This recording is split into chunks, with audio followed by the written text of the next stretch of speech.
हमारा Indian model को क्या वहां से सीखना चाहिए, क्या बदलाव एक्सेप्ट करने चाहिए, क्या कैसे कंपेयर करें हम इंडिया? हमारे जैसे हम जानते हैं कि बहुत सारे डॉक्टर्स इंडिया के यूएस और यूके में जाते हैं। एनएचएस में लगभग 25% 30% डॉक्टर इंडियन ओरिजिन के हैं। बहुत सारे सिटीजन्स भी हैं वहाँ पे। तो वहाँ का जो जीपी सिस्टम है और एनएचएस का सिस्टम, उसका बैकबोन उनका जीपी सिस्टम है। जीपी सिस्टम मतलब जनरल प्रैक्टिशनर या फैमिली फिजिशियन, फैमिली डॉक्टर। जब एएफपीआई की नींव रखी जा रही थी तब आपको लगता था कि इतना बड़ा मूवमेंट बन जाएगा आगे चल के? नहीं, ऐसा तो मैंने नहीं सोचा था, लेकिन जैसा मैंने बताया कि हर चीज़ का एक मौका होता है कि 1947 के पहले आज़ादी की लड़ाई लड़ी जा रही थी। तो ये जो 80s में जो फ्रेगमेंटेशन और हाइपर स्पेशलाइजेशन का जमाना आया, तो उसमें कहीं ना कहीं चेक एंड बैलेंस की रिक्वायरमेंट सोसाइटी में भी फील की जा रही थी। आपके लिए एक सक्सेसफुल फैमिली डॉक्टर में क्या क्या क्वालिटीज़ होनी चाहिए? सक्सेसफुल जो फैमिली डॉक्टर होता है, इसमें हम जो फेमस हमारा एक 9 प्रिंसिपल्स बोलते हैं, 9 प्रिंसिपल्स ऑफ फैमिली मेडिसिन। तो उसमें जो 3-4 मैं आपको जो इम्पोर्टेंट बताएं कि फैमिली डॉक्टर जो होता है वो उसी कम्युनिटी में रहता है जहाँ उसके पेशेंट्स होते हैं। तो आप उस सराउंडिंग को जानते हैं, लोग आपको जानते हैं और एक ट्रस्ट का रिलेशनशिप होता है। ऐसा नहीं होता कि आप यहाँ प्रैक्टिस कर रहे हैं और रहते कहीं और हैं, आप उसी कम्युनिटी के ड्वेलर होते हैं। वेलकम दोस्तों, आज का एपिसोड बहुत खास है क्योंकि आज के इस एपिसोड में हम एक ऐसी शख्सियत से मिलने जा रहे हैं जो एक ट्रांसफॉर्मेशन का आइकॉनिक हिस्सा रहे हैं। क्योंकि फैमिली डॉक्टर ये ट्रेडिशन अब भारत में धीरे धीरे कम होता जा रहा है। लेकिन हमारे साथ आज स्टूडियो में है डॉक्टर रमन। बहुत बहुत स्वागत है डॉक्टर रमन आपका। थैंक यू हिमांशी जी, आपका बहुत बहुत धन्यवाद, आपने मुझे इस शो में बुलाया।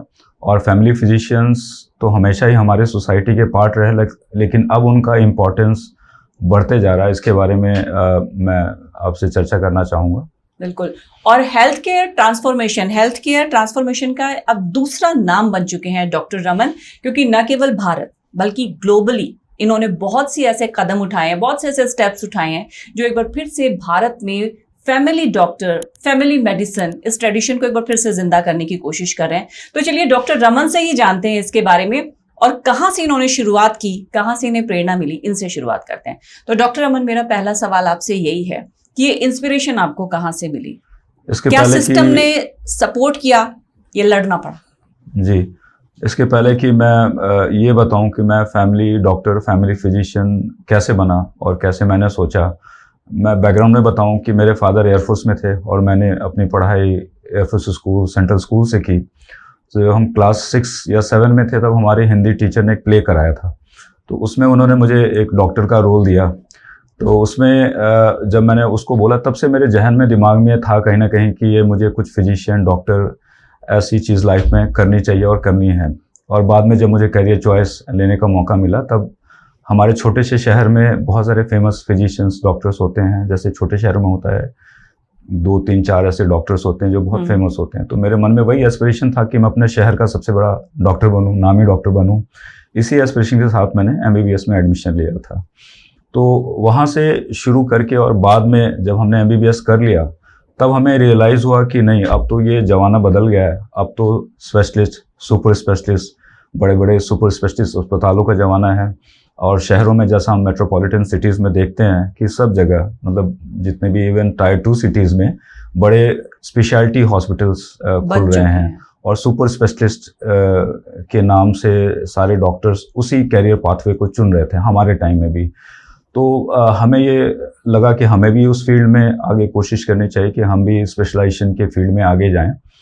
लेकिन कहीं ना कहीं मन में यह था कि मुझे अपने शहर में या अपने छोटे से जगह में एक फिजिशियन का रोल, कम्युनिटी में जैसे लोगों का होता है, कनेक्ट होता है, उस टाइप का फिजिशियन मुझे बनना है। आपके मन में नहीं आया कि मैं डॉक्टर बनूं तो सिर्फ बहुत पैसा कमाऊं, नाम कमाऊं?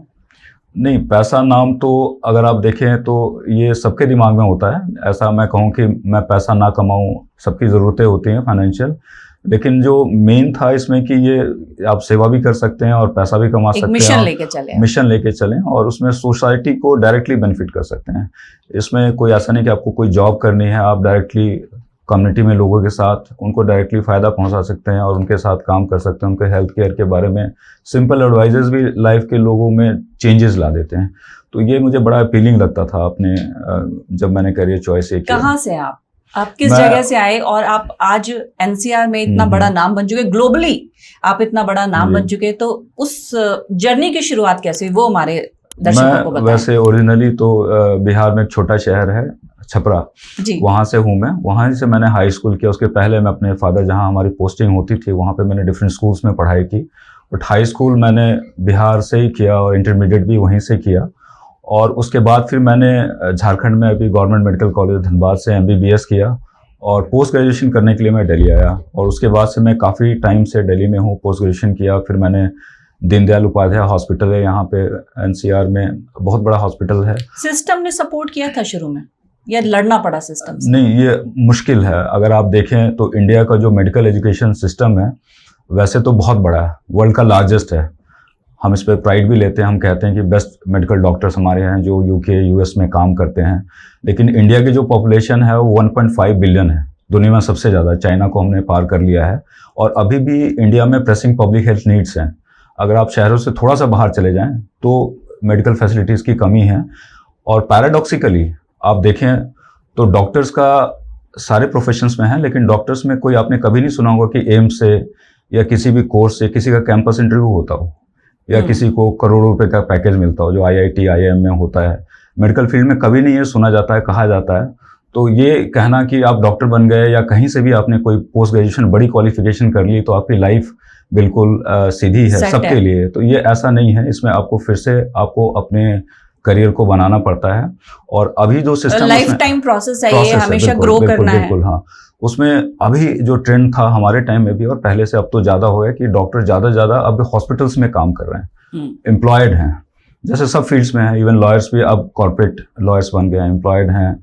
और लेकिन जो इंडिपेंडेंट डॉक्टर्स थे वो वैसे रह पाना अब मुश्किल है। बहुत कम डॉक्टर्स चूज़ कर रहे हैं जो कि इंडिपेंडेंट प्रैक्टिस करें और वो हॉस्पिटल में ना जाते हों। शहर में जैसे पहले हम देखते थे, अभी भी छोटे शहरों में ऐसे डॉक्टर्स हैं जो प्रैक्टिस करते हैं और बड़े हॉस्पिटल्स में जॉब्स नहीं करते हैं। तो वो जर्नी करना NCR में डिफिकल्ट है क्योंकि यहाँ ओवर सप्लाई ऑफ डॉक्टर्स है, over supplies of medical facilities है। अच्छा, आपको ये इंस्पिरेशन कहाँ से मिली कि मैं फैमिली प्रैक्टिशनर या फैमिली डॉक्टर, फैमिली मेडिसिन इस मिशन को लेकर चलूँ और ये बहुत ज़रूरी है? आपको क्यों लगता है कि फैमिली डॉक्टर होना बहुत ज़रूरी है? जैसे दो ऐसे स्टेट्स हैं जहाँ मेरा ज़्यादा डायरेक्ट एक्सपोजर हुआ पॉपुलेशन का, एक बिहार एक झारखंड।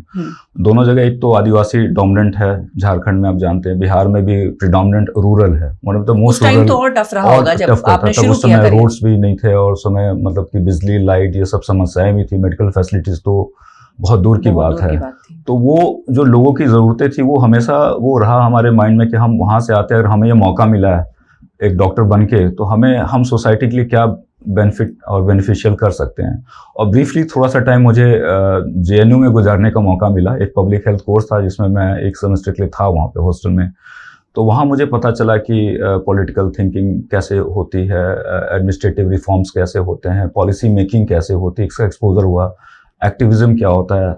और वहाँ से फिर मुझे लगा कि नहीं, मैं भी इस फील्ड में कुछ मतलब करना चाहिए। और जब मुझे मौका मिला और पता चला कि फैमिली मेडिसिन का कोर्स होता है दिल्ली में, तो वो मेरे टेम्परामेंट को और मेरे जो एस्पिरेशंस थे डॉक्टर बनने के, जो मेरा विजन था अपने लाइफ में, वो मुझे रियलाइज होता हुआ लगा कि मुझे फैमिली डॉक्टर बन के मैं अभी भी कर सकता हूँ। यानी कि अभी भी आपको लगता है कि बहुत से ऐसे डॉक्टर्स होंगे जिनको पता ही नहीं कि फैमिली मेडिसिन का कोर्स भी होता है? जी, ऐसा है। ऐसा इसलिए है क्योंकि जैसे MBBS में अगर आप देखें, थोड़ी सी डिटेल में अगर जाएं तो MBBS में 20 सब्जेक्ट्स होते हैं पूरे 4.5 ईयर्स में। सब्जेक्ट्स होते हैं, उनको स्पेशलिटीज़ बोलते हैं हमारे मेडिकल टर्म में।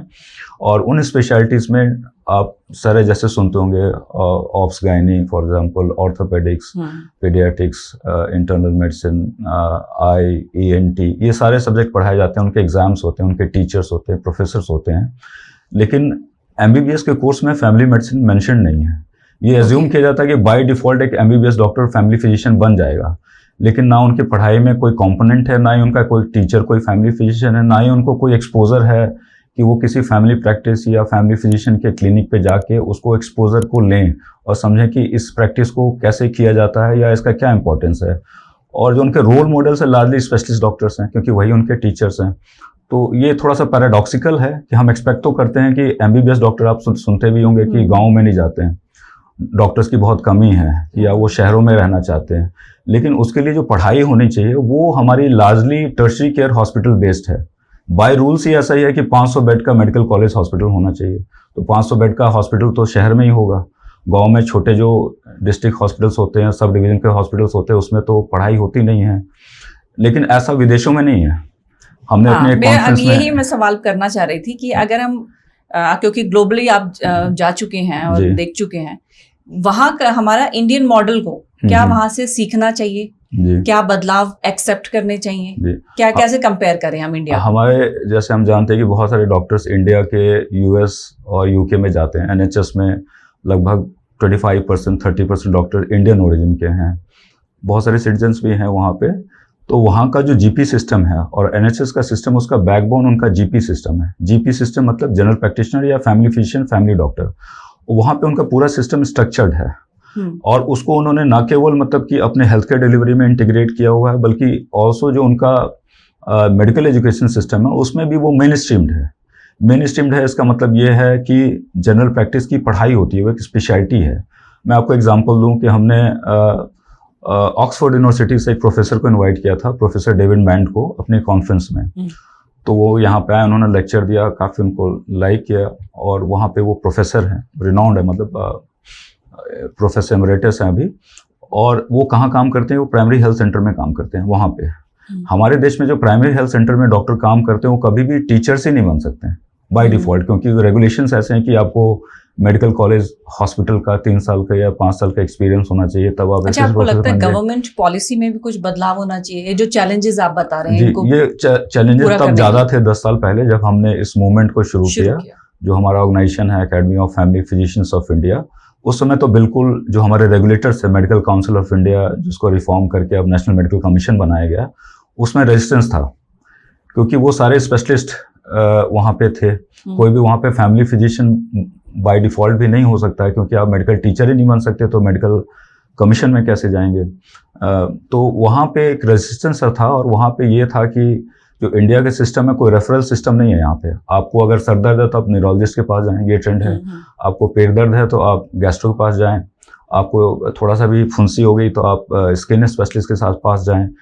लेकिन इससे होता है कि कॉस्ट ऑफ केयर बहुत बढ़ जाती है और आपको पता भी नहीं चलता। जैसे हेडेक का मैं एग्जांपल दूं तो हेडेक हम तो समझते हैं कि सर में हो रहा है तो ये न्यूरोलॉजिस्ट के हिसाब से होना चाहिए, लेकिन सर में दर्द शुगर हाई होने से हो सकता है, सर में दर्द बीपी हाई होने से हो सकता है, सर में दर्द दांतों में दर्द या किसी इन्फेक्शन से हो सकता है, सर में दर्द आपके किसी विजन की प्रॉब्लम से हो सकता है।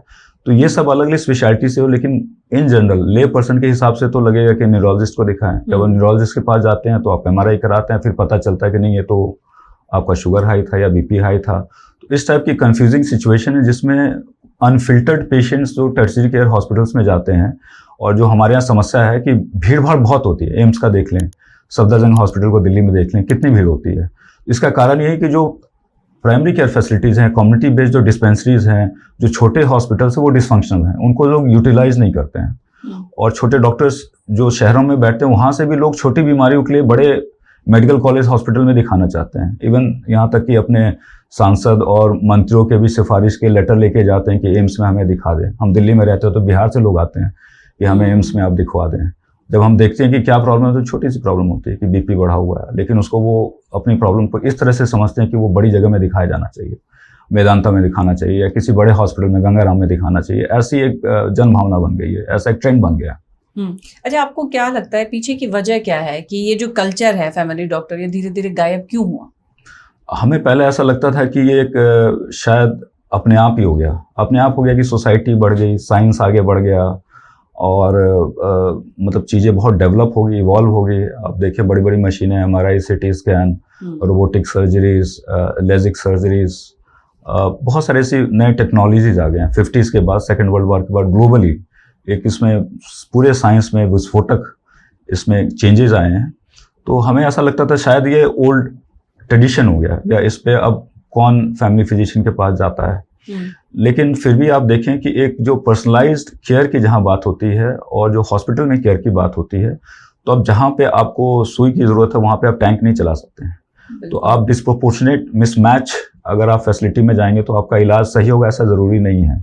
बहुत बार ऐसा होता है कि छोटी बीमारियों के लिए जाते हैं। हमने देखा है कि डेंगू का इलाज और बाईपास सर्जरी के इलाज का कॉस्ट एक ही है। मतलब डिहाइड्रेशन हो गया, आपको लूज मोशन हो गया, हॉस्पिटल भर्ती हुए तो 1.5 लाख खर्चा हुआ, 2.5 लाख खर्चा हुआ, और आप बाईपास कराते हैं उसमें 2.5 लाख, उसमें भी खर्चा होता है। तो डिस्प्रोपोर्शनेट कॉस्ट इंडिया में, इसके ऊपर बहुत लोगों में डिसग्रंटमेंट भी है, डिससेटिस्फेक्शन भी है कि हॉस्पिटल्स के खिलाफ, या इवन मतलब जो सरकारी में जाए तो भीड़ है और प्राइवेट में बहुत महंगा है और सही गाइडेंस नहीं मिल रही है। अच्छा, आपको लगता है कि कोविड-19 के बाद ये बदलाव आया है? कोविड-19 ने बहुत कुछ बदल दिया हेल्थ केयर सिस्टम। कोविड-19 में सबसे बड़ा ये हुआ कि अब वो हॉस्पिटल नहीं जाना है। तो सबसे पहला तो ये बैरियर होगा कि हॉस्पिटल के बिना कैसे ट्रीटमेंट होगा। तो अब हुआ कि पहले तो था कि इंस्टीट्यूशनल केयर में उनको एडमिट करके हम क्वारंटाइन करेंगे, बट जब पेशेंट्स हमारे नंबर्स बढ़ने लगे तब हुआ कि नहीं, होम केयर करना है। होम केयर करना है तो उसमें स्पेशलिस्ट डॉक्टर्स कैसे देखेंगे उसको। और कोविड में कोई एक ऑर्गन की बीमारी तो थी नहीं, इसमें दिमाग का, सांस का, स्किन का, आपको मेंटल हेल्थ की बहुत सारी चीज़ें थी। और घर में देखने के लिए जो नियरेस्ट डॉक्टर अवेलेबल होना चाहिए वो फैमिली फिजिशियन था ही नहीं हमारे सिस्टम में, और हॉस्पिटल आप जा नहीं सकते हैं। उस टाइम में फिर लोगों ने ढूंढना चाहिए कि हमारे कोई जान पहचान में कोई डॉक्टर हो, कोई हमारा ट्रस्टवर्दी डॉक्टर हो जो हमें गाइड कर सके। ये लॉकडाउन लगने वाला था, उसके एक दिन पहले मीटिंग थी सारे मेडिकल एसोसिएशंस की, और उसमें फर्स्ट टाइम डिसाइड हुआ कि टेलीमेडिसिन को लीगलाइज किया जाएगा। उसके पहले लीगलाइज भी नहीं था, व्हाट्सएप पे या फ़ोन पे आप कंसल्टेशन नहीं दे सकते थे। उसके बाद फिर मैंने खुद कोविड के सेकेंड वेव में कम से कम 3 से 5 हज़ार फैमिलीज़ को डायरेक्ट केयर दिया अपने फ़ोन पे, और बहुत सारे लोग बेनिफिशियल, आज भी वो लोग रिलेटेड हैं, लिंक्ड हैं हमसे और इलाज कराते हैं। और उस टाइम से लोगों में भी ये चेंजेस आए कि नहीं, मेडिकल सिस्टम अच्छा होना चाहिए। और फैमिली फिजिशियन का जो रोल था सोसाइटी में, जो होम बेस्ड केयर वगैरह थे, और जो पहले सिनेमा में हम देखते थे कि डॉक्टर्स बैग लेके घरों में जाते थे, वो एक नॉस्टैल्जिया बन गया था। अब वो दोबारा से उसमें एक इंटरेस्ट है, अभी रिवाइव हुआ सोसाइटी में। और ये एकेडमिक्स में और पॉलिसी में तो हम अपने लेवल से पिछले 10 सालों से कोशिश करते हैं, उसके भी अब रिजल्ट काफ़ी सारे आए हैं जो मैं आपको बताऊंगा। अच्छा, एक फैमिली डॉक्टर क्या सिर्फ किसी बीमारी का इलाज नहीं करता, आपको लगता है कि वो एक लाइफस्टाइल को भी गाइड करता है, क्योंकि वो आपकी हिस्ट्री जानता है? जी जी, लोग हमसे पूछते हैं कि बिल्कुल आपने सही कहा कि वो आपको जानता है, आपके खान पान को जानता है, आपके परिवार को जानता है, और उससे आपका एक कंटिन्यूड रिलेशनशिप होता है। हॉस्पिटल में स्पेशलिस्ट के साथ आपका ट्रांजेक्शनल होता है एक बार के लिए। जैसे आपकी सर्जरी हुई, आपने सर्जन को दिखाया, फिर कभी भी लाइफ में हो सकता है मुलाकात ना हो, लेकिन फैमिली डॉक्टर के तौर पे मैं जानता हूँ कि वही पर्सन मेरे पास खांसी के लिए आता है, फिर वो डायबिटीज़ के लिए आता है, फिर अपने बच्चों के लिए आता है, फिर एल्डरली पेरेंट्स के लिए आता है। एल्डरली पेरेंट्स की बात करें तो मल्टीपल प्रॉब्लम्स हो सकती हैं, छोटी छोटी प्रॉब्लम्स होती हैं। आँख की प्रॉब्लम है, कान से सुनाई नहीं दे रहा है, खड़ा नहीं हुआ जा रहा है, न्यूरो की है, ऑर्थो की है, और उनको हम सॉल्व कर सकते हैं। रिसर्च में ऐसा देखा गया है कि 90% ऑफ जो प्रॉब्लम्स है, मेडिकल प्रॉब्लम्स जो कम्युनिटी में है, उसको एक single family physician, bye research में बोल रहा हूँ मैं, अपना एक्सपीरियंस भी मैं इसको कह सकता हूँ। एक रिसर्च में ऐसा है कि 90% प्रॉब्लम्स को कम्युनिटी में सॉल्व कर सकते हैं और उनको हॉस्पिटल में जाने की ज़रूरत नहीं होती है। तो फैमिली फिजिशियन जो होता है वो होल पर्सन डॉक्टर है। लोग पूछते हैं ना कि आखिर फैमिली फिजिशियन किस चीज़ का स्पेशलिस्ट है, हमसे भी पूछते हैं कि आप किस ऑर्गन के, किस चीज़ के डॉक्टर हैं। तो मैं कहता हूँ मैं पूरे बॉडी का डॉक्टर हूँ, मैं होल पर्सन डॉक्टर हूँ। मैं ये बताता हूँ कि मैं लाइफ साइकिल डॉक्टर हूँ। लाइफ साइकिल मतलब कि बच्चों की एज से लेके बुढ़ापे तक, इवन जो एंड ऑफ लाइफ केयर में जो सिचुएशन होते हैं, उस सिचुएशन तक हम लोगों को गाइडेंस चाहिए। तो और छोटी छोटी प्रॉब्लम्स होती हैं, बहुत बार ऐसा होता है कि वो खर्चे अस्पताल में नहीं उठाए जा सकते हैं, घरों में इलाज करना, गाइडेंस चाहिए। इथिकल, मोरल, सोशल ऐसी सिचुएशंस आ जाती हैं फैमिलीज को कि क्या करें। डॉक्टर रमन, अभी की जो लाइफ है वो तो बिल्कुल भाग रही है जी, डिजिटली, कॉर्पोरेट कल्चर, इसमें आप कैसे देखते हैं जो एआई है या फिर जो डिजिटल टूल्स हैं, हम किसी प्लेटफॉर्म की बात करें, ये इस मिशन को कि फैमिली डॉक्टर हो, फैमिली मेडिसिन हो, इसमें रुकावट है या सपोर्ट करते हैं? ये इसको सपोर्ट करता है, रीइंफोर्स करता है। क्योंकि एआई हो या डिजिटल हो, मैं गूगल की बात करूं सिंपल, कि गूगल से इंफॉर्मेशन तो मिल जाती है, लेकिन गूगल का एल्गोरिदम वो ये है कि जो गूगल पे तो अगर आप कोई डिजीज को गूगल करते हैं तो वो लगता है कि बस मैं मर ही जाऊंगा। जी, तो मैं यही बात आपको बताने लगा था। एल्गोरिदम का फर्क ये है कि गूगल का जो एल्गोरिदम है वो पॉपुलर कंटेंट को ऊपर लाता है। हाँ। मतलब जो, और पॉपुलर वो होगा जो खतरनाक है, विभत्स है, रेयरेस्ट है, लेकिन जो हमारा मेडिकल रीजनिंग है उसके अपोजिट है। हम रेयरेस्ट चीज़ों को सबसे लास्ट में देखते हैं।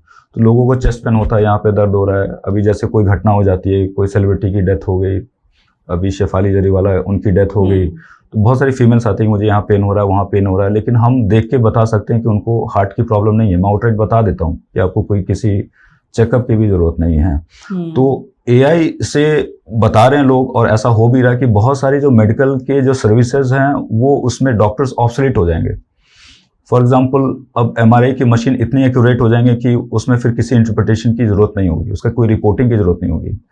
कीमोथेरेपी कैसे दे रहे हैं अभी इस पर बहुत सारी रिपोर्ट्स और स्टडीज आई हुई हैं, तो उसमें अब जो ऑन्कोलॉजिस्ट डॉक्टर्स हैं बता रहे हैं ऐसे, मतलब मैंने पढ़ा है ग्लोबल जर्नल्स में कि वो उनकी ज़रूरत नहीं हो, क्योंकि वो सारा एल्गोरिदम ड्रिवन हो जाएगा और इतनी एक्यूरेसी आ जाएगी एआई के थ्रू, जेनेटिव एआई के थ्रू, कि वो फिर वो डॉक्टर्स की ज़रूरत नहीं होगी। लेकिन जहाँ फैमिली डॉक्टर्स का है उसमें पर्सनल रिलेशनशिप है, और उसमें एक पर्सन की जो पर्सनलाइज केयर होती है वो रिप्लेस इसलिए नहीं कर सकता कि हर इंडिविजुअल यूनिक है।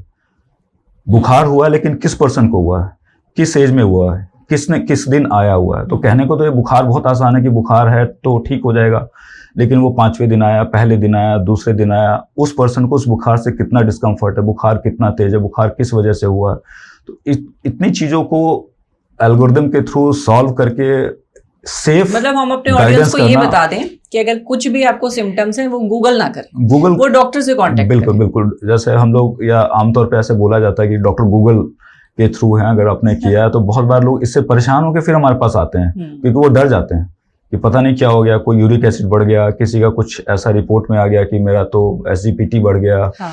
तो वो डर के फिर ट्राइग्लिसराइड बढ़ गया, वो फिर हमारे पास आते हैं कि हमारे तो रिपोर्ट में जो हमारे 80 पैरामीटर्स है इसमें 20 तो रेड हो रखे हैं। तो वो फिर डर के हमारे पास आते हैं, तो डर जाते हैं। फिर हमको बताते हैं कि नहीं, ये बीमारी के रेंज में नहीं है, हाईलाइट है ज़रूर, लेकिन हर चीज़ आपकी बीमारी नहीं होती है। अच्छा, जो यंग डॉक्टर्स हैं वो जो इस फील्ड में आ रहे हैं, आप उनको क्या सजेस्ट करते हैं फैमिली मेडिसिन को लेके?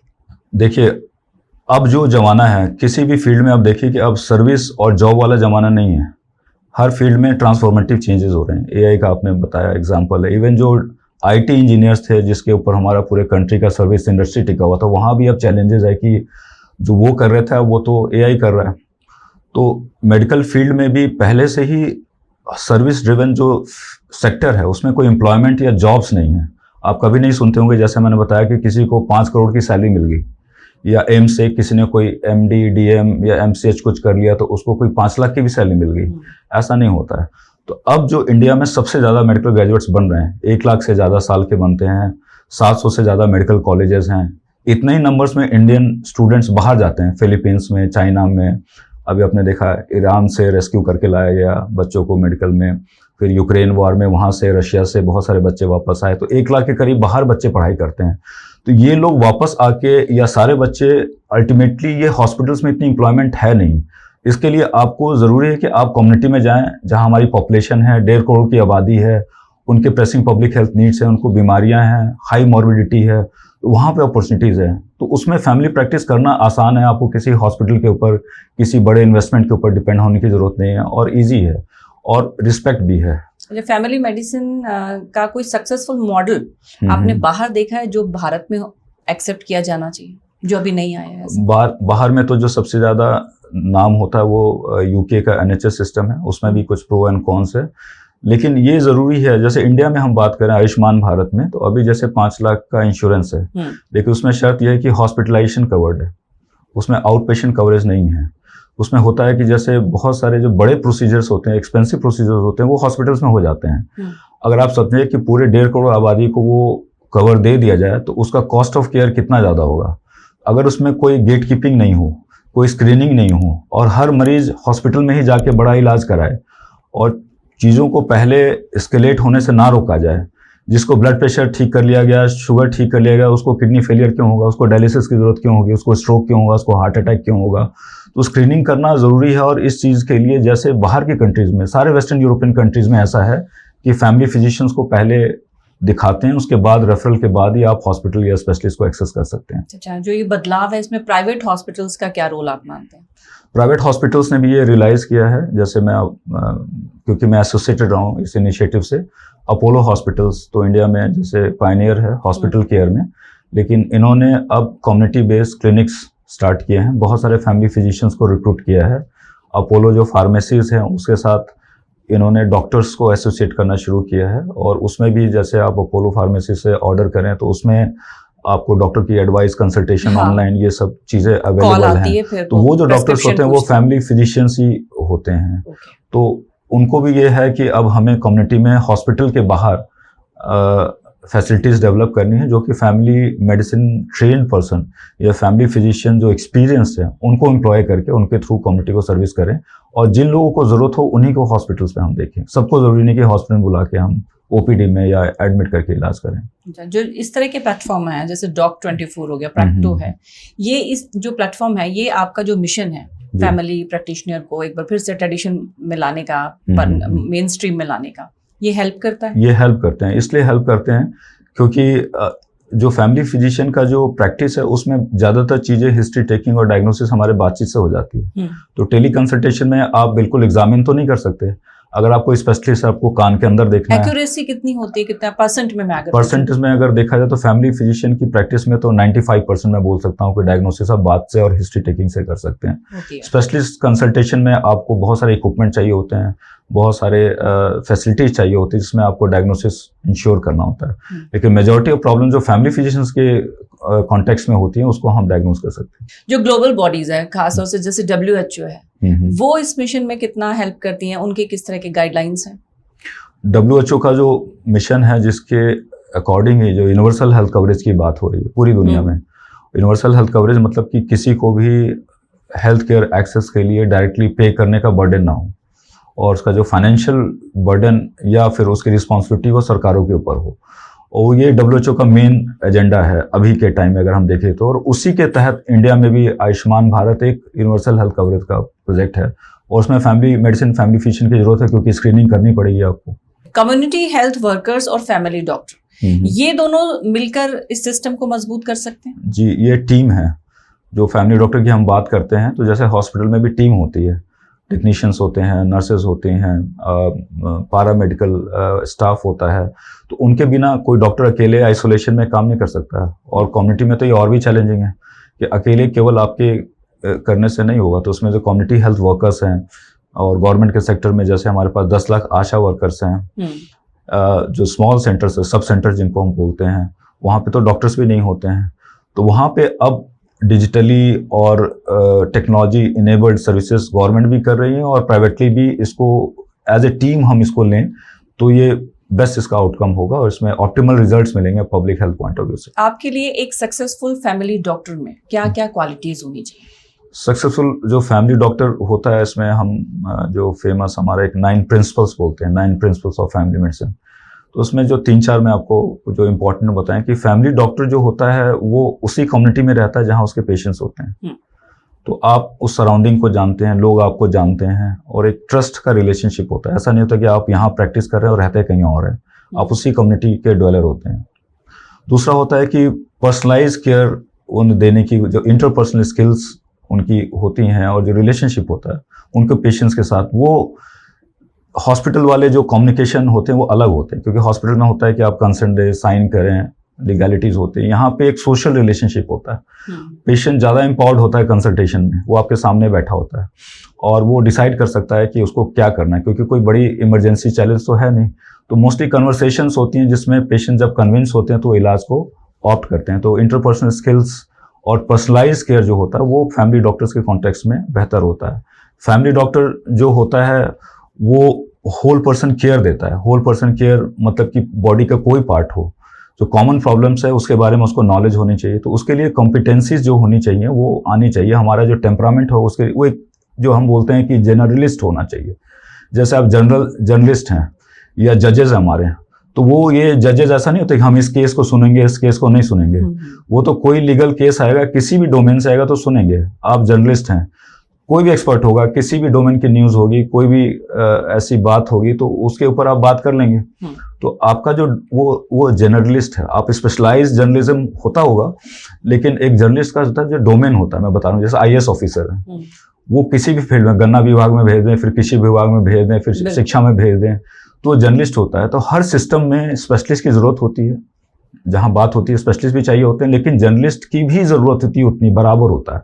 और दोनों का कंट्रीब्यूशन होने पे ही वो सिस्टम बैलेंस रहता है। हमारे यहाँ वो थोड़ा सा मेडिकल फील्ड में इम्बैलेंस्ड हो गया, क्योंकि पूरा का पूरा जो पाथवे है ये रोड ऑफ नो रिटर्न्स जैसा हो गया है कि आप मतलब कि basic doctor, specialist and super specialist के पाथवे में ही चलते हैं, और पब्लिक की भी मेंटल ट्यूनिंग वैसी हो गई जिसको थोड़ा सा मतलब कि एजुकेट करने की, रिवर्सल की ज़रूरत है। दो हिस्से हैं भारत के, ग्रामीण भारत, एक शहरी भारत। इसमें भी अगर मैं अर्बन पुअर्स की बात करूं, उनके लिए जो ये फैमिली मेडिसिन है कितना क्रिटिकल हो सकता है? बहुत इंपॉर्टेंट है, आपने बहुत इंपॉर्टेंट पूछा। सारे जो हमारे सिटीज़ हैं, बड़ी सिटी जहाँ पे हम बोलते हैं कि बेस्ट फैसिलिटीज़ है, दिल्ली को एग्जांपल है, जहाँ पे मल्टीपल बॉडीज़ हैं, दिल्ली गवर्नमेंट है, म्यूनिसिपल कॉरपोरेशन ऑफ दिल्ली है, आपका कैंटोनमेंट एरिया है जहाँ मिलिट्री उसको एडमिनिस्टर करती है, CGHS सेंट्रल गवर्नमेंट की फैसिलिटीज़ हैं, सेंट्रल गवर्नमेंट के इंस्टीट्यूशंस हैं बड़े। वहाँ पे आप देखें तो सबसे ज़्यादा जो हमारी जो पॉपुलेशन है 60 to 70%, वो उनकी जो इनकम है या जो लिविंग स्टैंडर्ड्स है वो लो इनकम ग्रुप में है, झुग्गियों से लेके वो अनऑथराइज कॉलोनीज में है, और वहाँ पे जो इनकी केयर है वो मोस्टली क्वैक्स करते हैं प्राइमरी केयर में। तो उनको क्या स्पेशलाइज केयर या स्टैंडर्ड केयर या गुड क्वालिटी केयर, हम इसको बोलते हैं गुड क्वालिटी प्राइमरी केयर, तो गुड क्वालिटी केयर का एक्सेस क्या उनको नहीं मिलना चाहिए, और क्या उनके लिए ये चीज़ महंगा है। जैसे मैं एग्जांपल दूं आपको कि जैसे गैस हम घरों में यहाँ तो सप्लाई आती है पाइपलाइन से, सिलेंडर भी जिसको एक्सेस में मिल जाता है, लेकिन जो गरीब आदमी है वो 2 किलो खरीदता है और उसको महंगा पड़ता है। तो जैसे हेल्थ केयर में आप जब उसको सस्ते में लेते हैं तो एक्चुअली वो आपको महंगा पड़ता है, उसके लिए ज़्यादा महंगा है वो। तो उनके लिए फैमिली मेडिसिन बहुत इंपॉर्टेंट है, और उनके लिए ज़रूरी भी है कि उनके लिए जो सिस्टम को स्टैंडर्डाइज किया जाए। अच्छा, जो AFPI है जी, उसका कोर विजन क्या है? कोर विजन हमने जब बनाया शुरू में, तो हमारा जो रिप्रेजेंटेटिव ऑर्गेनाइजेशन तो इंडियन मेडिकल एसोसिएशन है, उसके अंडर हमारे जो पैट्रन, जो हमारे जो बोलते हैं कि पितामह, वो डॉक्टर PC बाटला, उनको 2 बार राष्ट्रपति पुरस्कार मिला, BC राय अवार्ड जो नेशनल प्राइज होता है डॉक्टर्स के लिए, 2 बार मिला। एक बार जनरल प्रैक्टिस को पॉपुलराइज करने के लिए, एक बार सोशल सर्विस को। यूनिक पर्सनालिटी है वो। 1946-47 में पाकिस्तान से है, दिल्ली में दिल्ली मेडिकल एसोसिएशन के प्रेसिडेंट बने। उन्होंने इस्टेब्लिश किया 60s में 70s में कि यहाँ पे GP सिस्टम होना चाहिए, लेकिन समहाउ वो उनका विजन सक्सेस इसलिए नहीं हुआ क्योंकि हम लोगों ने सेलेक्टिव प्राइमरी केयर को चुना, जिसमें हमने ये सेलेक्ट किया कि हम लिमिटेड बीमारियों को एड्रेस करेंगे पब्लिक हेल्थ में, जैसे मलेरिया कंट्रोल प्रोग्राम, कालाजार प्रोग्राम, 36 प्रोग्राम्स इंडिया में चलते हैं। उसमें फैमिली फिजिशियन का कोई रोल नहीं था। ये उस टाइम की पॉलिटिकल मजबूरी समझ लें या हमारे देश की जो इकोनॉमिक कंडीशन समझ लें, कि हमने डिसाइड किया कि हम केवल डिजीज फोकस वर्टिकल प्रोग्राम चलाएंगे। और तब से लेके इसमें ये चैलेंज ये था कि फैमिली फिजिशियंस के ट्रेडिशन को कैसे रिवाइव। डॉक्टर बाटला के बाद इसमें कोई इनिशिएटिव नहीं हो रहा था, कोई इसकी रिस्पॉन्सिबिलिटी या कोई आवाज़ नहीं उठा रहा था। तो हमने देखा कि जब तक इसको ऑर्गेनाइजेशनल फॉर्म में ना शुरू किया जाए, इसकी ऑर्गेनाइजेशनल आवाज़ ना उठाई जाए, तो ये मुश्किल होगा। तो इसलिए हमने 2010 में academy of family physicians of India बनाया। जानबूझ के हमने इसमें एसोसिएशन नहीं लिखा, क्योंकि कोई हम इसमें ट्रेड यूनियनिज्म नहीं करना चाहते थे। इसमें हम एकेडमिक्स को प्रमोट कर रहे थे कि इसकी ट्रेनिंग कैसे हो, कैरिकुलम कैसा हो, रिसर्च कैसी हो, इसमें कंटिन्यूअस प्रोफेशनल डेवलपमेंट कैसा हो, उन चीज़ों को लेके हमने इसको स्टार्ट किया। ये उसका रीज़न था क्योंकि उसमें एक वैक्यूम था, कोई इसकी डिमांड नहीं कर रहा था, जबकि ये पॉलिसीज़ में था। 2002 की पॉलिसी देखें वाजपेयी गवर्नमेंट की, उसके बाद सक्सेसिव मतलब नेशनल रूरल हेल्थ मिशन में जगह जगह आप देखें, हमने रिसर्च में देखा कि ये लिखा हुआ था कि फैमिली मेडिसिन को 25% ग्रेजुएट्स को इसमें भेजना है, लेकिन प्रैक्टिकली ये हो नहीं पा रहा था। तो इसकी आवाज़ उठाने के लिए हमने ये ऑर्गेनाइजेशन बनाया, और तब से ऑर्गेनाइजेशन पैन इंडिया, आज मैं प्राउडली कह सकता हूँ कि कश्मीर से लेके साउथ में तमिलनाडु तक, और इधर नॉर्थ ईस्ट में नागालैंड से लेके गुजरात तक, कोई ऐसा स्टेट नहीं जहाँ पे हमारे मेंबर्स नहीं हैं। हर स्टेट में कुछ ना कुछ इवेंट्स हो रहे होते हैं। महसूस होता है पीछे मुड़ के जब आप AFPI को देखते हैं? मुझे तो पर्सनली बहुत प्राउड होता है। आज की डेट में मैं बात करूं तो मुझे आज इनविटेशन था, कर्नाटका स्टेट चैप्टर की हमारी वहाँ पे कॉन्फ्रेंस हो रही है बेंगलोर में आज की डेट में। इसी महीने में हमारी पुट्टापुर्थी में आंध्र प्रदेश और तेलंगाना की ज्वाइंट कॉन्फ्रेंस हो रही है। कॉन्फ्रेंस करने का मतलब है कि ऐसे लाइक माइंडेड लोग साथ में आ रहे हैं। तो मैं जो अकेले बात नहीं कर रहा हूँ, मैं उन सारे डॉक्टर्स के बिहाफ, और आप जब इन कॉन्फ्रेंसेज में जाएंगे तो कोई आपको ओल्ड डॉक्टर नहीं दिखेगा। कि पुराने जमाने वाले जो ओल्ड जनरेशन, जो हम बैग वाले डॉक्टर जो फिल्मों में देखते थे, वो 70s 80s में हैं आज की डेट में। आप कलकत्ता में भी देखें तो वो ट्रेडिशन डाई हो रहा था। हमने यंग डॉक्टर्स को अट्रैक्ट किया और उनको ऑर्गेनाइज किया, और उनकी तरफ से एडवोकेसी के डिमांड किए। हम सुप्रीम कोर्ट भी गए, RTIs डाली, हमने रिप्रेजेंटेशंस दिए प्राइम मिनिस्टर ऑफिस में, अलग अलग स्टेट्स में हम उसको अपने जो स्टेक होल्डर्स होते हैं या पॉलिटिकल लीडरशिप है या ब्यूरोक्रेसी को एंगेज करते हैं और उसके पॉजिटिव आउटकम हुए तो बहुत अच्छा लगता है। अच्छा, वोनका इसके फॉर्मर प्रेसिडेंट रह चुके हैं आप जी। तो वोनका में साउथ एशिया को रिप्रेजेंट करते वक्त वो एक्सपीरियंस कैसा रहा आपका? साउथ एशिया पूरे वर्ल्ड के लिए एक चैलेंजिंग एरिया है। पॉलिटिकली तो हमें पता ही है कि साउथ एशिया में कैसे है पॉलिटिकल सिचुएशन। तो ये इम्पोर्टेंट इसलिए था क्योंकि 1/4 पॉपुलेशन इसी एरिया में रहती है। कुछ देश तो छोटे हैं, नेपाल, भूटान, मालदीव्स, लेकिन इंडिया, पाकिस्तान, बांग्लादेश को ले लें तो ये 25% पॉपुलेशन है और सबसे ज़्यादा हेल्थ केयर रिलेटेड यहीं पे प्रॉब्लम्स हैं, प्रेसिंग पब्लिक हेल्थ नीड्स हैं और उनको एड्रेस करना बहुत ज़रूरी है। उसके लिए भी जो कलेक्टिवली हम जो आवाज़ उठा सकते हैं वो इसी फोरम के थ्रू था। तो हमने सारे डॉक्टर्स को ऑर्गेनाइज किया कैसे हम उसको करें और कैसे अपने गवर्नमेंट्स को हम इन्फ्लुएंस करें। रिसेंटली मुझे मौका मिला श्रीलंका जाने को और वहाँ पे मुझे इनवाइट किया गया इन द प्रेजेंस ऑफ वहाँ के health minister, science and technology minister के सामने मुझे बोला गया कि मैं अपने व्यूज़ रखूं। तो मैंने वहाँ पे उनकी कॉन्फ्रेंस में बोला और मुझे मौका मिला हाई ऑफिशियल से मिलने का। मुझे नेपाल में भी हाई ऑफिशियल से मिलने का मौका मिला जब मैं वहाँ गया। मैं भूटान गया, वहाँ के हेल्थ मिनिस्टर से मुझे मिलने का मौका मिला। तो एक इन्फ्लुएंस डेवलप होता है जब आप ऐसे ऑर्गेनाइजेशन के साथ जुड़ते हैं। तो ये वोंका के थ्रू पॉसिबल हुआ क्योंकि वोंका में ग्लोबल लीडरशिप थी, वहाँ में लर्निंग भी हुई, स्टैंडर्ड्स, क्वालिटी क्या के बारे में पता चला और उसको हम कोशिश करते हैं कि इंडिया का, हमारा यही एस्पिरेशन है कि इंडिया का जो हेल्थ सिस्टम है वो ग्लोबल क्वालिटी का। तो 10 साल बाद इंडिया में आप फैमिली मेडिसिन को कैसे देखते हैं? क्या विजन है आपका? मेरा विजन ये है कि जैसे जो स्मार्ट सिटीज़ की बात हो रही है तो हम इसको इमेजिन करें, वो अभी है नहीं, लेकिन इमेजिनेशन में करें कि स्मार्ट सिटीज़ में हेल्थ केयर कैसा होगा। अभी आप देखें तो जो बड़े हाई राइज सोसाइटीज़ है यहाँ पे एनसीआर में, राजरहाट आप ले लें, कलकत्ता में, पुणे में, बेंगलोर में, वहाँ पे 2 चीज़ों की कमी है, पब्लिक ट्रांसपोर्ट और पब्लिक हेल्थ की। और बहुत सारी चीज़ें अभी तो एआई की आ गई हैं, इक्विपमेंट्स भी, वॉचेस आ गई हैं, आपके मॉनिटरिंग्स आ गई हैं, घरों में भी ऐसे सिस्टम्स आ गए हैं कि आपका एसी, टेम्परेचर, ह्यूमिडिटी सब चीज़ें कंट्रोल कर सकते हैं आप। तो ये जो फ्यूचर में हम एस्पायर करें तो उसमें इन चीज़ों के ऊपर सुपरविजन एक फैमिली डॉक्टर का, फैमिली फिजिशियन का पर्सनलाइज्ड मुझे लगता है कि टेक्नोलॉजी ड्रिवन होगा। ऐसा मेरा विज़न है कि स्मार्ट हेल्थ केयर और एआई रिलेटेड जो हमारी सोसाइटी आगे बनेगी और स्मार्ट सिटीज़ की जो बनेगी सोसाइटी, उसमें इस चीज़ का इम्पोर्टेंस बना रहेगा।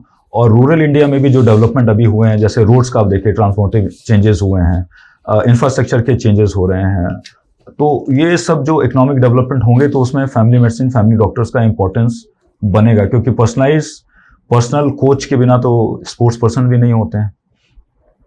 ओके, आप कोई इस तरह का एक एक्सपीरियंस हमारे ऑडियंस के साथ साझा कीजिए, किसी पेशेंट के साथ जिसने आपको अंदर तक झकझोर दिया और फिर आप इस मिशन को लेके बहुत मजबूती के साथ चले। मैं कोविड के टाइम का ही एक एक्सपीरियंस शेयर करूंगा। एक यंग फीमेल प्रोफेशनल गुड़गांव में काम करती थी, मिड क्राइसिस में जब सेकंड वेव आया, और उनकी सिस्टर मेरी पेशेंट्स हैं, उनके सिस्टर, क्योंकि ये फैमिली टाइप का वो रिलेशन हो जाता है, तो उन्होंने बताया कि मेरी सिस्टर को कोविड हो गया, शी इज इन गुड़गांव। तो उस टाइम में बड़ा ये क्वारंटाइन का था कि फिर उनको कोविड हो गया तो वहाँ अकेले कैसे रहेंगी, खाना कैसे खाएंगी। तो उनको उस टाइम में अरेंजमेंट था तो उनको नोएडा लाया गया, एक होटल में रखा गया जहाँ क्वारंटाइन होटल था। अब उसको घर में भी नहीं ले जा सकते थे क्योंकि क्वारंटाइन वाला था, बिल्कुल स्ट्रिंजेंट लॉज चल रहे थे। घर में लोगों को डर भी लगता था कि अपने फैमिली मेंबर को अपने घर में कैसे रखें। तो बड़ा इथिकल मोरल चैलेंज था फैमिली के लिए। फिर बाहर रखा था तो वीडियो पे मेरी उनसे बात होती थी, पेशेंट से भी, उनके जो सिस्टर थी उनसे भी, नाम मैं नहीं बताऊंगा। तो 2-3 दिन तक तो होटल में रही, लेकिन 2-3 दिन में she started to become out of breath. तो उनके जो ऑक्सीजन डिप होने लगे और वो उनको बड़े चैलेंजेस होने लगे और वो अकेले रहना उनके लिए मुश्किल हो गया। और उस टाइम में पूरे दिल्ली एनसीआर में कहीं पे भी बेड नहीं मिल रहा था। तो जो मैं वीडियो पे कॉल करता था और मुझे ऐसा लगता था she is going to die, ऐसा लगता था। मतलब आज बात हुई और मुझे लगता था शाम को बात हो पाएगी या नहीं हो पाएगी, और कोई उनके पास जा नहीं सकता था, वो कहीं जा नहीं पा रही हैं, फ़ोन पे क्या कर सकते हैं। तो मैंने अपने सोर्सेज से, अपने जो मेरे जान पहचान के, इवन एफपीआई के हमारे मेंबर से मैंने बात की, one of the private hospitals में, उनको हमने अरेंज किया। तो वो जो ट्रॉमेटिक एक्सपीरियंस था पेशेंट का अकेले रहने का, और उसमें जो मैं उनके साथ कन्वर्सेशन मेरी होती थी जिसमें लगता था लाइफ एंड डेथ वाला चल रहा था, मतलब एनी टाइम कुछ भी हो सकता था। तो वो 2-3 दिन का पीरियड बड़ा टचिंग रहा, अभी भी मैं उसको याद करता हूँ। अल्टीमेटली उनको हॉस्पिटल में हमने अपने एफर्ट से बेड दिलवाया, पर्सनल एफर्ट से।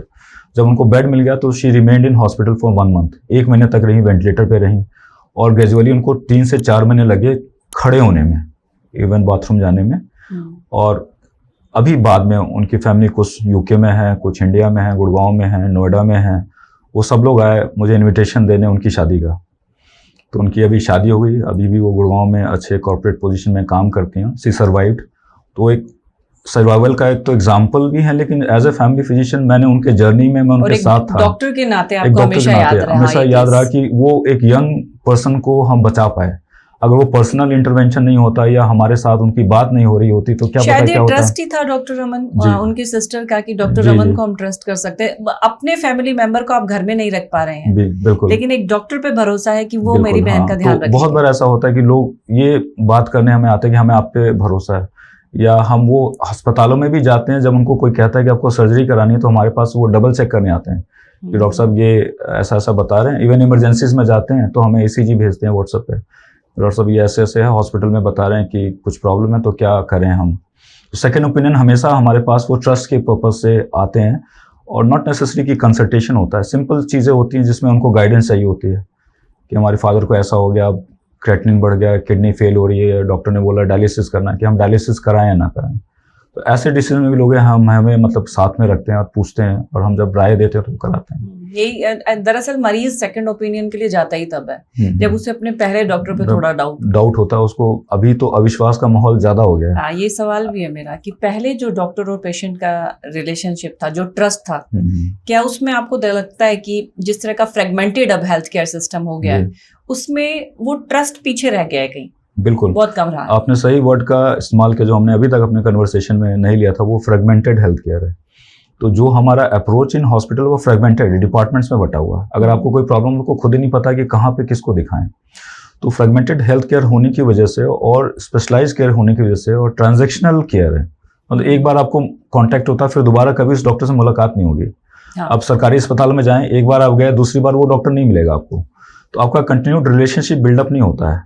और इस बीच में सोसाइटी में फैमिली डॉक्टर्स डिक्लाइन पे चले गए, तो जो आपका रिलेशनशिप था हेल्थ सिस्टम तो फैमिली डॉक्टर्स के थ्रू ही था, तो बीच में गैप आ गया। अब लोगों को इसलिए ट्रस्ट के इश्यूज होते हैं कि कॉस्ट वाइज भी और भीड़ भाड़ के हिसाब से भी, और मतलब कि ओवर ट्रीटमेंट, ओवर डायग्नोसिस के भी जो इंसिडेंसेस होते हैं बहुत बार, तो उसकी वजह से भी ये सब समस्याएं आई हैं, और धीरे धीरे ये ट्रस्ट थोड़ा सा मतलब वीक हो गया है। लेकिन ग्रेजुअली जैसे हम एक्सपेक्ट करते हैं कि जैसे फैमिली डॉक्टर्स वापस आ रहे हैं, वापस आ गए हैं, तो इसको दोबारा से मतलब हम इंटीग्रेट कर पाएंगे। और आपको लगता है कि फैमिली डॉक्टर से बीमारी का इलाज नहीं करता, वो एक कम्युनिटी लीडर भी है? जी बिल्कुल लगता है। अच्छा, अगर एक 5 साल के बच्चे को आपको समझाना हो कि फैमिली मेडिसिन है क्या, तो आप उस 5 साल के बच्चे को कैसे समझाएंगे बहुत आसान शब्दों में? जी, पहले जो बच्चा होता है ना, बहुत अच्छा ऑब्जर्वर होता है वो, तो बच्चों को जो चीज़ें वो पढ़ाई से नहीं, वो ऑब्जर्वेशन से देखते हैं। हमारे पास जब भी आते हैं तो पूरी फैमिली आती है, मतलब अगर किसी मदर को प्रॉब्लम है तो 2 बच्चे साथ होंगे, हस्बैंड साथ में होंगे, वो सब एक साथ कंसल्टेशन रूम में आते हैं। और बहुत बार जो हम एक पेशेंट को देखते हैं, बच्चे भी इंटरेक्ट करते हैं हमसे, बातें करते हैं, पूछते हैं, उनको भी शौक होता है कि हम भी दिखा लें, और वो दिखाते भी हैं। ऐसा होता है कि हमें भी, तो उनको भी हम देख लेते हैं। तो ये जो हमारा जो कंसल्टेशन का जो कॉन्टेक्स्ट होता है, जो ओपन इन्वायरमेंट होता है जिसमें बच्चे भी आ जाते हैं, बहुत ज़्यादा बीमारी का रिस्क नहीं होता है। जैसे हॉस्पिटल में तो 12 साल के बच्चे अलाउड ही नहीं है, वहाँ जा नहीं सकते हैं आप फूल लेके भी। तो हमारे पास जब आती है तो फैमिलीज आती हैं, वो ऑब्जर्व करते हैं, उनसे इंटरेक्शन होता है, तो वो जो हमारा बिहेवियर होता है उनके लिए, उनकी फैमिली के लिए, मेरे ख्याल से सबसे बड़ा वही कम्युनिकेशन है कि फैमिली डॉक्टर क्या होता है। तो वो जब ऑब्जर्व करते हैं और हमारे जो उनके साथ बातचीत होता है, हमको जो इनको इंगेज करते हैं, तो मेरे ख्याल से कोई वर्ड्स में उनको हम नहीं बता सकते हैं, लेकिन हमारा बिहेवियर, इंगेजमेंट और वो जो इन्वायरमेंट होता है, वो उनको फैमिली डॉक्टर के कॉन्सेप्ट के बारे में उनके दिमाग में, हम सबको याद भी है अपने ज़माने में, जब हम याद करें कि फैमिली डॉक्टर्स कोई हमारे अगर होते थे तो हम उनसे बात होती थी, हमारे नाना दादा फैमिली मेम्बर्स जाते थे और हम भी साथ में जाते थे। तो ये मेरे ख्याल से कॉन्टेक्स्ट इंपॉर्टेंट है उनको इस बारे में समझाने का। अच्छा, आपको लगता है कि हमारे मेडिकल करिकुलम में एम्पैथी ट्रेनिंग भी होनी चाहिए जितनी की डायग्नोसिस की ट्रेनिंग होनी चाहिए? जी, ये बहुत इंपॉर्टेंट है। थ्योरेटिकली तो है ऐसा कि हमको एम्पैथी सिखानी है, सिंपैथी सिखानी है, लेकिन बहुत बार जो इन्वायरमेंट होता है वो अदरवाइज होता है। कैसे? अदरवाइज मैं कहूँ तो जैसे बोलते हैं कि अगर आप गवर्नमेंट हॉस्पिटल में जाएं, अगर आपकी कोई जान पहचान नहीं है, तो बहुत बार ये इंसल्टिंग एक्सपीरियंस भी हो सकता है। कैसे? जैसे कोई जब आप जाएं, आपको कोई भगा दे, आपको बोले नहीं टाइम खत्म हो गया, बाहर जाओ, आप लाइन में खड़े हैं, कोई भी हो, अगर आपके 20-25 लोग सामने खड़े हैं और आपको छोटी सी चीज़ के लिए बहुत लंबी लाइन में खड़ा होना और आपको कोई पूछ नहीं रहा है और आपको कोई डांट दे, हाँ, और जैसे लेबर रूम में होता है फॉर एग्जांपल, डिलीवरी के टाइम में तो एक बहुत इंपॉर्टेंट वो होता है फीमेल्स के लिए, इमोशनल टाइम होता है, लेकिन उस टाइम में कोई डॉक्टर डांट दे उनको, कोई नर्स उनको बदतमीजी से बात करे, तो ऐसा कॉमन है कि मतलब कि जो इन्वायरमेंट होता है वो हो सकता है ओवरवर्क हो, स्ट्रेस हो, बहुत ज़्यादा पेशेंट हो, इसकी वजह से ऐसा होता है। लेकिन जो बात करने का तरीका होता है और जो भीड़ भाड़ होती है उसमें बहुत बार वो एम्पैथी वाली बात रह नहीं जाती है। मतलब टाइम भी कम होता है, अगर आपको 2 घंटे में 200 मरीज देखने हैं तो आप क्या एम्पैथी करेंगे, किससे क्या कनेक्ट करेंगे, तो आप सुनेंगे, उसके पहले आप दवाई लिख देते हैं, बहुत बार ऐसा होता है।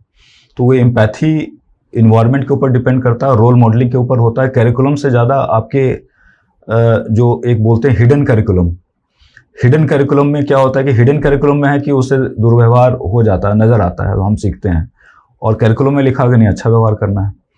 तो जब तक इन्वायरमेंट में, आपके एम्बियंस में, आपके ट्रेनिंग इंस्टीट्यूशंस में, ट्रेनिंग के टाइम में आपके जो सीनियर्स हैं, आपके जो रोल मॉडल्स हैं, टीचर्स हैं, उनका व्यवहार, आपके जो कलीग्स हैं उनका व्यवहार पेशेंट के प्रति कैसा है, वो जब तक उसमें सुधार नहीं होगा तो आप मतलब कि केवल किताबों में उसके इथिकल जैसे गाइडलाइंस की ट्रेनिंग होती है, उस पर कोर्सेज भी चलते हैं, लेकिन एथिक्स को थ्योरी में पढ़ाना और उसको प्रैक्टिस में देखना, तो प्रैक्टिस में तो वो इन्वायरमेंट से ही तो आता है ना, हिडन करिकुलम जिसको बोलते हैं। हिडन करिकुलम में कि अब एथिक्स आपने कभी डांटा है किसी पेशेंट को? मैंने माहौल दोनों देखे हैं, क्योंकि मैंने गवर्नमेंट हॉस्पिटल्स में भी काम किया है और प्राइवेट में भी काम किया है। तो गवर्नमेंट में तो ये माहौल रहता है कि पेशेंट्स को आप टाल दो मतलब भीड़ होती है कि आप कल आ जाओ, परसों आ जाओ। प्राइवेट में होता हो उनको बुलाओ, बहुत प्यार से बुलाओ, लेकिन उसमें भी फिर अब वो हो जाता है कि कहीं ओवर डायग्नोसिस, ओवर ट्रीटमेंट वाला ये ना हो। डांटते हम नहीं है पेशेंट्स को, बहुत बार पेशेंट हमसे आर्गूमेंट करते हैं, लेकिन डांटने का फ़ायदा इसलिए नहीं होता है क्योंकि फिर हम कौन से फैमिली डॉक्टर हुए जब उनको डांटने की जरूरत पड़ती है। डांट लगाते हैं प्यार से, डांट लगाते हैं मतलब उनको हम काउंसलिंग करते हैं, अगर हम हमारी बात से कन्विंस नहीं, आउट ऑफ केयर होता है, मतलब वो कोई चीखने चिल्लाने वाला डांट नहीं है, वो हमारा एक रिलेशनशिप, हंसी मजाक में बहुत बार ऐसा होता है जो हम उनको समझा देते हैं कि नहीं आपको ऐसे नहीं ऐसे करना है। बहुत बार वाइफ्स कंप्लेन करती हैं, इनको समझाइए कि अल्कोहल ना लें, स्मोकिंग ना करें फॉर एग्जांपल, या हस्बैंड्स अपनी वाइफ के बारे में भी बताते हैं कि ये मोबाइल देखते रहती हैं, सोती नहीं है। बच्चों की कंप्लेन होती है कि ये बच्चे जो है बाहर का खाना खाते हैं, तो आप इनको एडवाइस समझाएं उन्हें, तो आप उनको डांट के तो नहीं बता सकते। तो वो लोग ये सब चीज़ें बातों बातों में हो जाती है, बीमारी कुछ और होती है लेकिन बातों बातों में होता है कि ये तो बाहर से ही खाते हैं, तो घर का कुछ अच्छा नहीं लगता। तो हमारे पास तो ये होता है, हम उनको समझा देते हैं। तो समझाने में डांटना नहीं होता है, हमारे काउंसलिंग के स्किल्स भी होते हैं, कुछ हमारा मतलब एक्सपीरियंस भी होता है कि कैसे ऐसे सिचुएशंस को हैंडल करना, और हम जब प्यार से बताते हैं तो वो बातें हमारी मानते भी हैं। अच्छा डॉक्टर रमन, जब अपने आप को मिरर में देखते हैं तो वो क्या है? वो एक डॉक्टर है, वो एक विजनरी है, या वो एक रिफॉर्मर है? नहीं, मैं इतने बड़े बड़े शब्द रिफॉर्मर विजनरी का तो नहीं लूंगा। एक आपका जो कंट्रीब्यूशन है फैमिली मेडिसिन को मेन स्ट्रीम में लाने का, वो आइकॉनिक रहा है सर, ग्लोबली आपने रिप्रेजेंट किया है। मौके की बात होती है, टाइम की बात होती है। मैं इस टाइम में मैंने पढ़ाई की, मुझे काम करने का मौका मिला, मुझे ऐसे लोगों के साथ एसोसिएट होने का मौका मिले, मेरे सारे कलीग्स पैन इंडिया, उन सबका रोल है, कंट्रीब्यूशन है, मेरे अकेले का नहीं है। तो मैं एज ए तो सिटीजन ऑफ इंडिया देखता हूँ अपने आप को। तो मैं बताऊँ आपको कि मैंने कभी भी स्कूल में, मुझे कभी भी, या कॉलेज में, या हायर एजुकेशन में मुझे फीस नहीं देनी पड़ी क्योंकि मैं सरकारी स्कूलों में पढ़ा, एस स्कूल्स में था, सेंट्रल स्कूल्स में था, बिहार में भी गवर्नमेंट स्कूल्स में था। जो मैंने मेडिकल कॉलेज की पढ़ाई की थी उसमें भी मुझे 770 रुपये फीस लगी थी, हॉस्टल की फीस हमारे 270 रुपये लगती थी। तो मैंने फ्री एजुकेशन मिला है मुझे पैन इंडिया ऑलवेज। दिल्ली में भी जब मैं आया तो रेजिडेंसी जब मैं कर रहा था तो मुझे रेजिडेंसी का स्टाइपेंड मिलता था। तो मुझे कभी अपने एजुकेशन में खर्च नहीं करने पड़े। इसका मतलब है कि सोसाइटी ने मुझे पढ़ाया है फ्री ऑफ कॉस्ट। तो मुझे ऐसा लगता है कि मुझे सोसाइटी को देना है एज सिटीजन। तो मेरी ये रिस्पॉन्सिबिलिटी लगती है कि एज ए सिटीजन अगर मैं डॉक्टर हूँ तो मैं अपने क्षेत्र के लोगों के लिए, अपने पेशेंट की कम्युनिटी के लिए, जो जहाँ मैं रहता हूँ, प्रैक्टिस करता हूँ, उसके बेनिफिट के लिए क्या कर सकता हूँ, अपनी कंट्री के लिए क्या कर सकता हूँ, ये मेरा सोचना है। एज ए सिटीजन मैं अपने आप को एम्पावर्ड भी फील करता हूँ और रिस्पॉन्सिबल भी फील करता हूँ। बट किसी इंटरनेशनल स्टेज पर अगर आपको इंडियन फैमिली मेडिसिन मॉडल पर कुछ शब्द कहने हो या कुछ देर बोलना हो, तब आप इंडियन फैमिली मेडिसिन इस सिस्टम को लेकर या इस मॉडल को लेकर क्या कहेंगे? अभी मुझे रिसेंटली यूनिवर्सिटी ऑफ टोरंटो में इनवाइट किया गया था। यूनिवर्सिटी ऑफ टोरंटो में डिपार्टमेंट ऑफ फैमिली मेडिसिन दुनिया का सबसे बड़ा, वहाँ 2500 फैकल्टी हैं जो फैमिली मेडिसिन डिपार्टमेंट में हैं। कनाडा का जो हेल्थ सिस्टम वो वन ऑफ द बेस्ट है। वहाँ पे पूरा family medicine, family physician system integrated into health system. तो वहाँ मुझे बुलाया गया और मुझे बोला गया कि आप इंडिया के बारे में बताइए कि फैमिली मेडिसिन के कॉन्टेक्स्ट में क्या है। तो यहाँ तो चैलेंजेस हैं ही, लेकिन मैंने फिर ये रियलाइज़ किया कि इंडिया में हमारे बहुत सारे पॉजिटिव चीज़ें भी हैं जो हम करते हैं और उनको अप्रिशिएट नहीं करते हैं। जैसे वहाँ पे तो बात होती है कि क्वालिटी की बात होती है कि high quality care, standard of care, ये सब बातें करते हैं। तो मैंने वहाँ पे बताया कि इंडिया में जो हमारा कॉन्टेक्स्ट है ना, मल्टी डायमेंशनल है। ये केवल क्वालिटी स्टैंडर्ड से हम उसको एड्रेस नहीं कर सकते, क्योंकि हमारी जो पॉपुलेशन नीड्स है बहुत बड़ी है। अब इंडिया के रेलवेज में ही हैं 2-3 करोड़ लोग रोज चलते हैं। तो volume is very important, addressing volume, कि हम कितने सारे लोगों को केयर प्रोवाइड करते हैं इन फैमिली प्रैक्टिस, और हम कितने लोगों को कंसल्ट कर सकते हैं। वहाँ पे 5, 7, 10 मरीज देखते हैं लोग दिन भर में। हमारे यहाँ 50 मरीज, 60 मरीज देखना मेरे लिए कॉमन है। उनके लिए ये आश्चर्यजनक है, लेकिन हमारे लिए तो ये हमारा एक पॉजिटिव एस्पेक्ट है। तो volume is very important. Second is speed, कि वहाँ पे है कि बहुत स्लो चीज़ें होती हैं, छोटी छोटी चीज़ों के लिए लंबी लाइनें लगती हैं, सर्जरीज के लिए लाइनें लगती हैं। हमारे यहाँ ऐसा नहीं है, आज आप नी ट्रांसप्लांट सर्जरी कराना चाहें तो आज ही हो जाएगा। तो इंडिया में ये चीज़ भी, ऑनलाइन आप कंसल्टेशन लेना चाहें तो इंस्टेंट आपको अपॉइंटमेंट मिल जाएगी। ये चीज़ें बाहर में अवेलेबल नहीं है। ये हमारी एक एडवांटेज है। इंडिया में फैमिली डॉक्टर को कहीं भी कनेक्ट करना चाहें तो आप आज ऑनलाइन प्लेटफॉर्म के थ्रू, डिजिटलाइजेशन के थ्रू, पेमेंट गेटवेज के थ्रू आप कनेक्ट कर सकते हैं। कोई इसमें हिंड्रेंस नहीं है। तो ये सब चीज़ें इंडिया में बहुत बढ़िया हैं। और इंडिया में जो एक फ्लेक्सिबिलिटी फॉर रिफॉर्म्स है, वो भी अभी 10 सालों में हमने देखा है कि जो जो बातें हमने सरकार को कही हैं वो बातें मान ली गई हैं। नेशनल मेडिकल कमीशन में बहुत टाइम से हम ट्राई कर रहे थे कि मेडिकल काउंसिल ऑफ इंडिया हमारी बातें को सुन ले। फिर हमने लिखा प्राइम मिनिस्टर को। तो इंडिया में एक सिस्टम है कि आप लिख सकते हैं। तो बहुत बार हमें लगता है कि हाई ऑफिसेज में हम लिखते हैं तो कोई बात सुनी नहीं जाती, ऐसा नहीं होता है। तो हमने जब लिखा तो 1 साल बाद रिप्लाई आया कि आपने जो कुछ भी ये पॉइंट्स रेज किए हैं, प्राइम मिनिस्टर ऑफिस से रिप्लाई आया मुझे, तो ये हम नेशनल मेडिकल कमीशन एक्ट में एड्रेस करेंगे। और वाकई में जब एक्ट आया तो उसके सेक्शंस में फैमिली मेडिसिन अभी भी आप देखें तो मेंशन्ड है। तो ये हमारे डेमोक्रेटिक गवर्नमेंट की स्ट्रेंथ हुई। चैलेंजेस तो हैं ही यहाँ पे कि इतनी डाइवर्सिटी ये सब है, लेकिन हमारी बात सुनी तो जा रही है।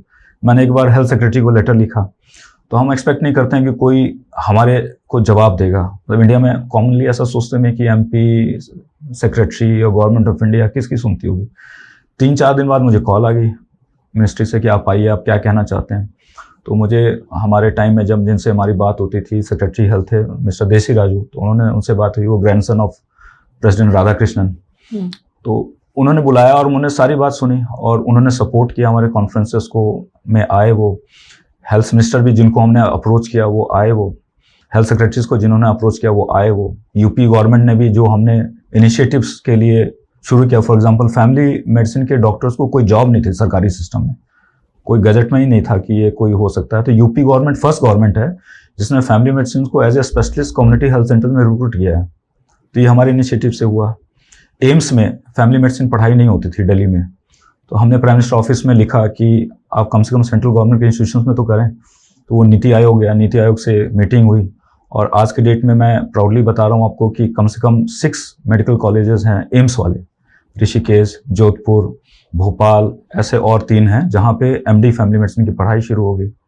और जब मैंने देसी राजू साहब का नाम बताया तो उन्होंने जब इनिशिएटिव लिया तो पूरे इंडिया के स्टेट सेक्रेटरीज को लिखा उन्होंने कि आपको अगर फैमिली मेडिसिन स्टार्ट करनी है तो हम फंड देंगे 5 साल का। उस पर केरल में इंडिया का first family medicine programme start हुआ MD का। कालीकट मेडिकल कॉलेज स्टेट में है ये इंडिया में जो साउदर्न स्टेट्स हैं, केरल, कर्नाटक में सबसे ज़्यादा ये इसमें हमारे हेल्थ सिस्टम्स भी वहाँ के एडवांस्ड हैं और वहाँ पे रिसेप्टिव इन्वायरमेंट भी है जिसमें रिफॉर्म जल्दी इम्प्लीमेंट हो जाते हैं। लेकिन नॉर्थ में भी जैसे मैंने एग्जांपल बताया यूपी का, जहाँ हम अभी हैं, यहाँ भी मतलब काफ़ी चेंजेस हो रहे हैं और सुनते, तो हमारी बात सुनी जा रही है। इससे बढ़िया बात क्या हो सकती है? और यही रीज़न है मेरे ख्याल से कि बाहर से लोग इलाज कराने इंडिया आते हैं। हाँ बिल्कुल। तो हमारे यहाँ जो स्पीड है, मैं जो बता रहा था आपको, बाहर के लोगों के लिए छोटे हैं, हमारा ये करानी तो हो ही नहीं सकती। 2-2 साल की लाइन लगी होती है। अगर आपके हाथ में फ्रैक्चर हो गया तो लंदन में आपको 3 घंटे का वेट करना पड़ेगा आपको इमरजेंसी में। हमारे यहाँ ऐसा नहीं होता, इंस्टेंट यहाँ पे एक्सेस है और सर्जरी सारे इंस्टेंट हो सकती हैं, कॉस्ट इफेक्टिव भी है।